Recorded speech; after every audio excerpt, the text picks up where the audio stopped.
আসসালামু আলাইকুম। আশা করছি সবাই ভালো আছেন। বরাবর মতো আরেকটি ভিডিও নিয়ে হাজির হলাম। তো আজকে আমরা দেখব কিভাবে ফোনের স্পিডটা একটু বাড়ানো যায়। মানে অনেকের ফোনে দেখা যায় হ্যাং হয় বা গরম হয়, গেম খেলতে গেলে ল্যাগ করে। তো এই সমস্যার সমাধান নিয়ে আসলাম। তো যাদের আমারটা xiaomi সেট, তো অনেকজনে অনেক রকম মডেল থাকতে পারে। তো আমি একটু ভাঙ্গা বোঝাই দেবো না, তো আপনারা পারবেন ওইটা করতে। এখনও যারা আমাদের চ্যানেলটি সাবস্ক্রাইব করেনি, সাবস্ক্রাইব করে আমাদের পাশে থাকবেন। আর এখন আমরা চলে যাব সেটিংয়ে। তো আমি আমার ফোনের সেটিংয়ে চলে যাচ্ছি।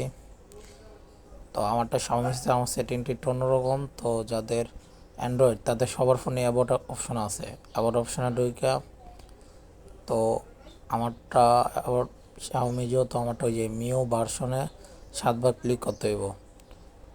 যদি ফোনের লক থাকে লক আসবে, লক চাইলে লকটা দিয়ে দিন, ফোন লক। আর যাদের অ্যান্ড্রয়েড ফোন তাদের বিল্ড নাম্বার নামে একটা অপশন আসবে অ্যাবাউট ফোনে, ওই বিল্ড নাম্বারে 7বার ক্লিক করলেই ডেভেলপার অপশন চালু হয়ে যাবে। তো আমারটাই 7বার ক্লিক করে নিচ্ছি, আমারটা ডেভেলপার অপশন চালু হয়ে গেছে। তো ব্যাক দিয়ে নিচ্ছি। তো আপনারা যদি খুঁজে না পান তাহলে ওই যে উপরে সার্চ বারে আছে, ওখানে সার্চ করে নেবেন ডেভেলপার অপশন। তো ইয়ে আমারটা 3 নম্বর আছে ডেভেলপার অপশন। তো এটা ঢুকে একটু নিচে যাবেন, স্ক্রল ডাউন করবেন একটু নিচে যে আইটনে। তো আবার অনেকজন ওয়াইফাই স্পিডটা স্লো, তো এখান থেকে ওয়াইফাই স্পিডটা একটু বুস্ট করতে পারেন, ওই অপশনটা চালু করে দেবেন। তো এখন নিচে যাবেন।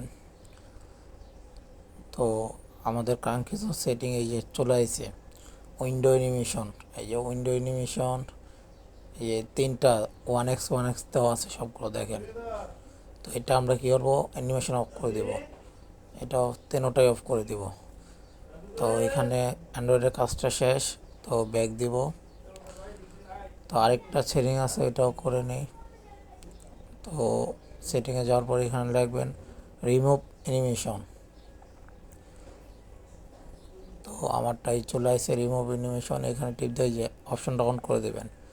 তো আশা করছি এরপর থেকে আপনার ফোন অনেকটা ফাস্ট হয়ে যাবে, আপনি নিজেই বুঝবেন তফাৎ।